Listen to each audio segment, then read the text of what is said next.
کوئی ایسی بات نہیں رکھی کہ جو انسانی عقل جو اسی نے دے رکھی ہے اس سے بالاتر ہو. اس دماغ میں وہ سمجھ آ جانے والی باتیں.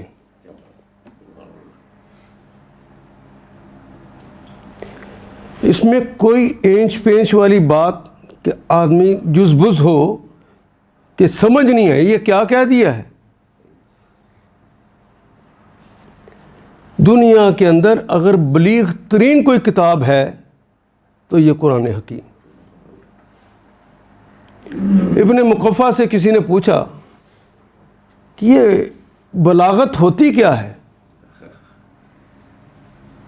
یہ کسے بلاغت کہتے ہیں؟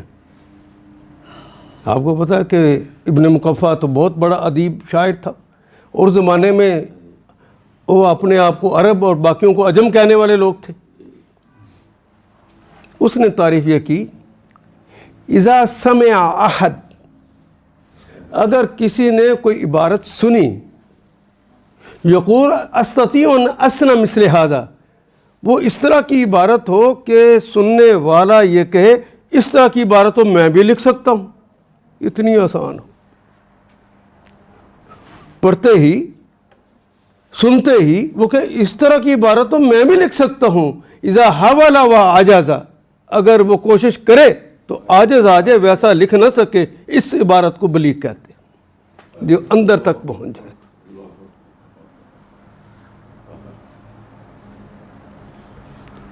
یہ ہے جی وہ, اس کے اندر کوئی ٹیڑھ ہے ہی نہیں. چونکہ اس کا مخاطب انسان ہے تو انسان کی ضرورتوں کو پورا کرنے کے لیے ہی یہ ہدایات آئی ہیں.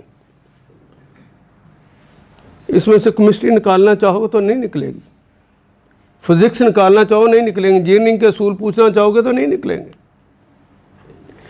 یہ ساری چیزیں تو اللہ نے اس دماغ میں پہلے سے رکھ دی ہوئی ہیں. کوشش کرے گا تو وہ MBBS ڈاکٹر سلیم صاحب بن جائیں گے. اس کے لیے اس کتاب کی قطعاً ضرورت نہیں ہے. وہ انجینئرنگ کرے گا تو سمجھ آ جائے گی اس کو. لیکن یہ امی ہے, اس کے ساتھ کیا رویہ رکھنا ہے, یہ ابو ہیں, ان کے ساتھ کیا رویہ رکھنا ہے, یہ بیوی ہے, اس کے ساتھ کیا رویہ رکھنا ہے, یہ اللہ ہے, اس کے ساتھ کیا رویہ رکھنا ہے, یہ میرا مالک ہے, اس کے ساتھ کیا رویہ رکھنا ہے, یہ میرا غلام ہے, اس کے ساتھ کیا رویہ رکھنا ہے, کیا کھانا ہے اور کیا نہیں کھانا, یہ کوئی شخص نہیں اسے سمجھا سکتا تھا. یہ سمجھانے کے لیے یہ کتاب آئی.